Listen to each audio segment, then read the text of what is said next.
concept of Industry 4.0 is based on the premise of digitization of the industrial process for the benefit of improving efficiency, sustainability, including reducing scrap, improving safety in the methodology in a production environment. While there are many aspects to Industry 4.0, what we add is that combination with AI, machine vision, and the technology we produce, we give full feedback to a machine for the purpose of being able to respond to its environment and its output. So for example, if a machine produces a particular product and its output has to be measured by a human or by a machine along the way, we view this product, we give feedback, and we then turn this information back to the PLC or to the machine for its adjustments so it can run. Rather than the machine running and creating scrap when it's effectively out of spec or damaged product for whatever reason, we can slow this down early. This improves sustainability and reduces scrap, which impacts both cost as well as efficiency.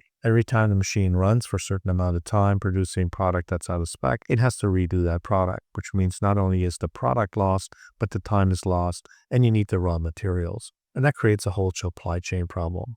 If I use up material that was planned for a particular purpose, and now we use it up because it is not a good product, and we have to replace that material, which may create a supply chain problem as well. So we increase cost by material, by time, as well as the supply chain difficulty that go with it.